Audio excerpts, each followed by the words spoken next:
इस समय जो नेपाल का हाल हो रहा है ये किसी ने सोचा नहीं था।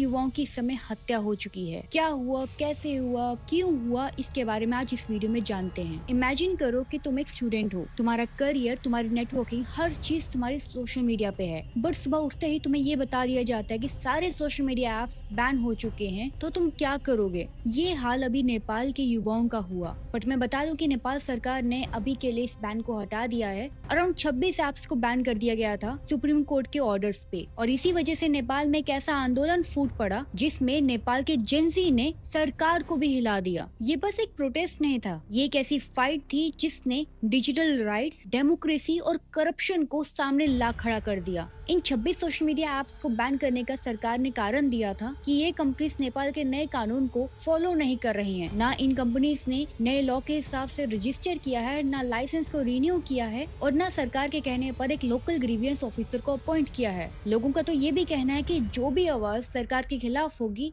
ये चाहते थे कि सोशल मीडिया पर उन आवाजों को दबा दिया जाए। इसके लिए ये नया कानून को लागू करना चाहते थे। बट सरकार का तो इसमें कहना था कि इससे फेक न्यूज, हेट स्पीच और ऑनलाइन फ्रॉड को कंट्रोल किया जाएगा। बट जेनजी का तो कहना है कि यहाँ पर कंट्रोल नहीं बल्कि सेंसरशिप करना चाहती है सरकार। 8 सितंबर को काठमांडू के बनेश्वर एरिया में, जो पार्लियामेंट के बिल्कुल पास में ही है, वहाँ हजारों की तादाद में युवा इकट्ठे हुए। उनके हाथ में प्लैकार्ड से और एक ही नारा था, अनबैन सोशल मीडिया और shut down corruption, not our voice. जिस सरकार ने उनके डिजिटल प्लेटफॉर्म्स को बैन किया था, उसी का इस्तेमाल करके इन युवाओं ने एक प्रोटेस्ट शुरू कर दिया, क्योंकि वीपीएन और टिकटॉक अभी भी चल ही रहे थे। काठमांडू के बाद पोखरा, विराटनगर और भरतपुर जैसे शहरों में भी ये प्रोटेस्ट शुरू हो गया। लेकिन ये प्रोटेस्ट पीसफुल नहीं रहा। पुलिस और प्रोटेस्टर्स के बीच क्लैश इतना ज्यादा इंटेंस हो गया कि नजारा सिविल वॉर जैसा लग रहा था। पुलिस ने टीयर गैस यूज किया, वाटर कैनन्स चलाए, रबर बुलेट्स भी चलाई, बट फिर पुलिस ने एक ऐसी हरकत करी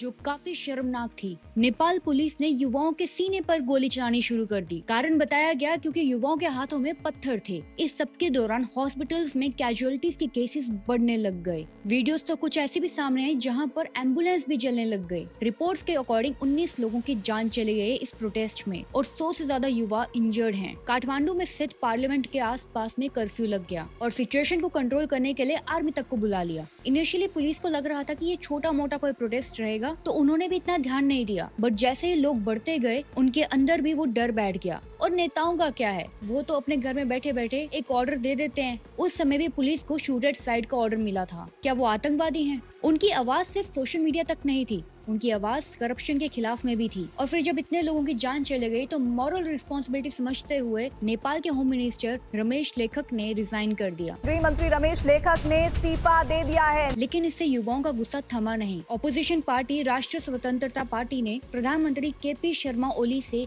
सीधा रेजिग्नेशन की डिमांड कर दी और कहा कि देश में अर्ली इलेक्शंस कराओ। लेकिन पीएम ओली टस से मस न हुए। Prime minister KP Sharma Oli preparing to leave for Dubai. Information has been received from sources close to the Prime Minister in the name of treatment. और ये तक उस समय कह दिया कि सोशल मीडिया अनबैन नहीं होगा। अब बात करते हैं एक सबसे इम्पोर्टेंट एंगल की, जो कि है करप्शन। यहाँ पर बार बार करप्शन की बात की जा रही है। इवन प्लैकार्ड्स में भी करप्शन का कई बार जिक्र हुआ, और शायद इस मुद्दे को भी ज्यादा दबाने की कोशिश की गई, क्योंकि हर न्यूज आर्टिकल में सोशल मीडिया बैन को ही इशू बताया गया। युवाओं का असली गुस्सा सिर्फ सोशल मीडिया बैन नहीं था, बल्कि करप्शन और नेपोटिज्म भी था। जब नेपाल में अपॉर्चुनिटीज कम हो रही हैं, तो सरकार अकाउंटेबिलिटी ही नहीं ले रही। युवाओं का कहना है कि पॉलिटिशियंस के बच्चे लग्जरी लाइफस्टाइल जी रहे हैं, फॉरेन में महंगी महंगी गाड़ियों में घूम रहे हैं, जबकि नेपाल का आम आदमी स्ट्रगल कर रहा है। सोशल मीडिया पर तो नेपो किड्स और पॉलिटिशियंस नेपो बेबी नेपाल भी ट्रेंड होने लग गया। युवाओं का कहना है कि करप्शन और इलाइट प्रिविलेज ने उनका फ्यूचर हाईजैक कर दिया है। और इससे पहले भी नेपाल में कई सारे स्कैंडल सामने आए, जैसे कॉर्पोरेटिव फ्रॉड, लैंड माफिया, गिरी बंधु टी एस्टेट स्कैंडल। ये सारे एग्जाम्पल्स ऑलरेडी युवाओं के दिमाग में घुसे हुए थे। बट जो ये सोशल मीडिया बैन था, ये ट्रिगर पॉइंट बन गया, जिसने पूरे देश की फ्रस्ट्रेशन को एक चुटकी में ब्लास्ट कर दिया। इसी के बाद इंटरनेशनल रिएक्शन भी तुरंत आया, जहाँ पर एमनेस्टी इंटरनेशनल इंटरनेशनल ने डिमांड किया कि गवर्नमेंट अपना क्रैकडाउन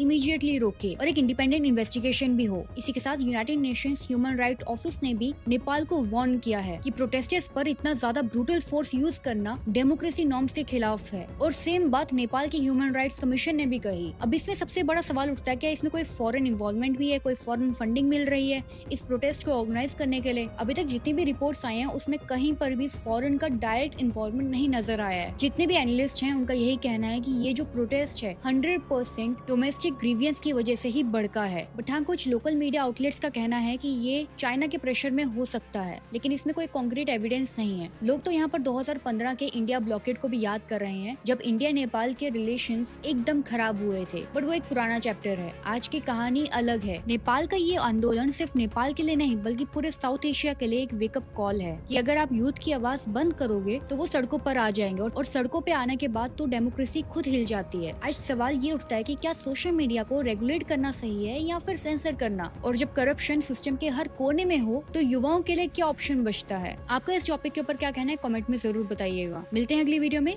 जय हिंद।